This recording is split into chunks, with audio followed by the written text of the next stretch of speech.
अस्सलाम वालेकुम। Cricket studio के साथ मैं हूं एजाज पाक। नाजरीन, श्रीलंका वर्सेस न्यूजीलैंड बड़ा इंपॉर्टेंट मैच जो पाकिस्तान के लिए बड़ी अहमियत का हामिल है। इसके बगैर पाकिस्तान जो है वो सेमीफाइनल के अंदर नहीं पहुंच सकता। श्रीलंका की टीम ने मेरे ख्याल में जो है वो पाकिस्तान के साथ बेवफाई कर दी है, या आप ये कह लें कि श्रीलंका टीम को पता नहीं कौन सी जल्दी थी। इवन कि ये मैच जो है वो श्रीलंका के अपने लिए भी बड़ा इंपॉर्टेंट है।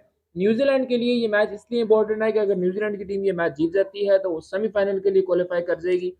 और ये मैच श्रीलंका के लिए इसलिए जरूरी है कि अगर श्रीलंका की टीम ये मैच नहीं जीतती तो वो चैंपियन ट्रॉफी से बाहर हो जाएगी। चैंपियंस ट्रॉफी 2025 जिसकी होस्टिंग पाकिस्तान के पास है, वहां तक क्वालिफाई करने के लिए श्रीलंका के लिए आज का मैच जीतना बहुत जरूरी है। लेकिन श्रीलंका टीम की अभी तक की जो परफॉर्मेंस है वो बिल्कुल जीरो है। बिल्कुल से श्रीलंका की टीम ने जो वो मदराना बैटिंग नहीं की। स्टार्ट में इतने जल्दी विकेट्स दे दी। इवन कि जो है वो कौशल मेंडिस ने जो है वो एक तेज 50 भी मारी 22 बॉल्स के ऊपर, लेकिन मुझे समझ नहीं आई कि उसके बाद भी उन्होंने जो है वो थोड़ी सी भी जिम्मेदारी के साथ बैटिंग करना जो है वो मुनासिब नहीं समझा। और बहुत जल्द जो है वो श्रीलंका की टीम ने अपनी विकेट्स गिरा दी हैं। अभी की जो कंडीशन है वो बिल्कुल 150 के करीब है श्रीलंका की टीम, और उसके 9 खिलाड़ी आउट हो चुके हैं, जो मेरे ख्याल में सबसे जो है वो इस टाइम पाकिस्तान के लिए बुरी बात है कि बारिश भी जो है वो नहीं है। कुदरत का निज़ाम भी जो है वो शायद इस टाइम पाकिस्तान के हक में नहीं है। बारिश जो है वो थोड़ी सी जा चुकी है, थोड़ी कम हो चुकी है।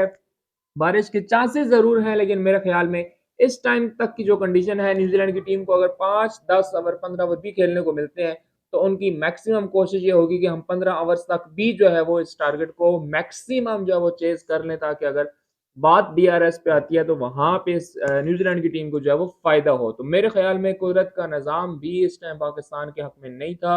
अभी तक जो मैच की सूरत हाल है, और श्रीलंका की टीम ने पाकिस्तान के साथ जो है वो बेवफाई की है।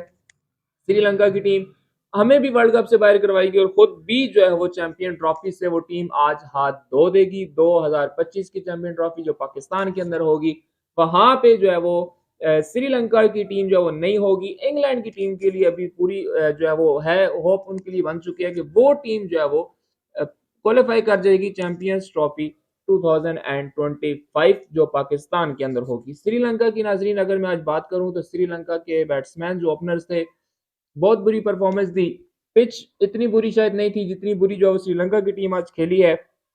एक उनके परेरा जो है वो उन्होंने 51 रन बनाए हैं 28 बॉल्स के ऊपर। उसके अलावा उनके पहले 5 प्लेयर्स में से कोई भी डबल फिगर के अंदर भी इवन के नहीं जा सका। 2, 6, 1, 8 रन उन्होंने बनाए।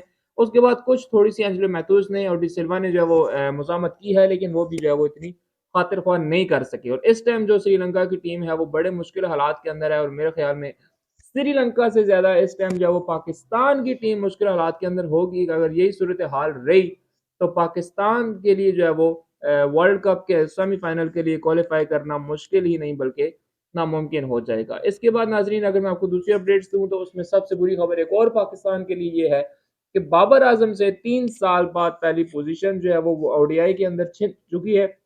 वो अब नंबर 1 बैट्समैन नहीं रहे। नंबर 1 बैट्समैन 3 साल बाद उनसे जो है वो इंडियन शुभमन गिल ने जो है वो ले ली है। और इतना ज्यादा पॉइंट्स के डिफरेंस नहीं है, लेकिन फिर भी जो नंबर 1 है वो नंबर 1 है। 830 के साथ गिल जो है वो नंबर 1 पे है, और 824 के साथ बाबर आजम जो है वो सेकंड पोजीशन पे है। लेकिन फिर भी शुभमन गिल ने भी बड़ी अच्छी परफॉर्मेंस दी, इसके ऊपर कोई शक नहीं। तो इसके ऊपर मेरे ख्याल में वो भी मुबारकबाद के जो है वो हकदार बनते हैं। और उन्होंने बड़ी जो है वो बाबर आजम ने जिस तरह का अपने जब वो पीक पे थे तो उन्होंने जिस तरह से लगातार परफॉर्मेंसेस दी थी, इसी तरह शुभमन गिल ने भी लगातार जो है वो परफॉर्मेंसेस दी हैं। और वो काफी अरसे से बाबर आजम का जो है वो पीछा कर रहे थे, और फिर कुछ वीक से जो है वो बिल्कुल ही 5-7 पॉइंट्स का गैप रह गया था, और आखिरकार गिल ने जो है वो भी खत्म कर दिया है, बल्कि 6 पॉइंट्स जो है वो बाबर आजम से आगे हैं, और नंबर 1 ओडीआई बैट्समैन जो है वो बन चुके हैं। इसके अलावा नाजरीन अगर मैं बात करूं जो मैच खेला जाएगा पाकिस्तान वर्सेस इंग्लैंड, मेरे ख्याल में अगर आज का मैच ये हार जाते हैं तो उसके बाद जो है वो उसकी कोई इतनी वैल्यू जो है वो मैच की नहीं रह जाएगी। अगर न्यूजीलैंड की टीम ये मैच जो है वो आसानी से जीत जाती है, और सिर्फ हम ही नहीं बल्कि हमारे साथ जो अफगानिस्तान की उम्मीदें हैं आज वो भी टूट जाएंगी अगर न्यूजीलैंड की टीम जीत जाती है, क्योंकि उनका रन रेट जो है वो हमसे भी ज्यादा बुरा था।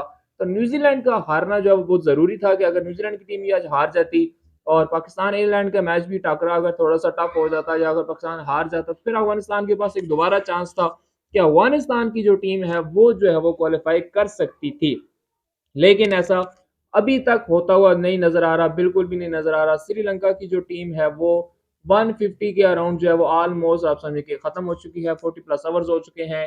पाकिस्तान की उम्मीदों के ऊपर, जो पाकिस्तान को बड़ी उम्मीदें थी श्रीलंका से, उनके ऊपर मेरे ख्याल में उन्होंने टोटल पानी फेर दिया है। और न्यूजीलैंड की टीम ने बड़ी अच्छी परफॉर्मेंस दी है, बड़ी अच्छी जो है वो उन्होंने बॉलिंग की है। अगर मैं न्यूजीलैंड की बॉलिंग की बात कर लूँ तो आज जो है वो एक तब्दीली भी की गई न्यूजीलैंड के अंदर की, जो उनके स्पिनर्स थे सऊदी, उनको निकाल के जो है फ्रेगसन को जो है वो दोबारा लाया गया और उन्होंने आते साथ जो है वो आज 2 विकेट्स भी ले ली हैं। उसके अलावा नाजरीन ट्रेंट बोल्ट ने जो है वो 3 विकेट्स ली हैं, सोती ने 1 विकेट ली है। उसके अलावा जो है वो सेंटनर ने जो है 2 विकेट्स ली हैं और मिंद्रा ने भी 5 ओवर्स के अंदर सिर्फ 18 रन देकर जो है वो 1 विकेट ली है। यानी कि अभी तक कोई भी ऐसा न्यूजीलैंड का बैट्समैन बॉलर नहीं रहा जो कि विकेट लेने में कामयाब ना हुआ हो।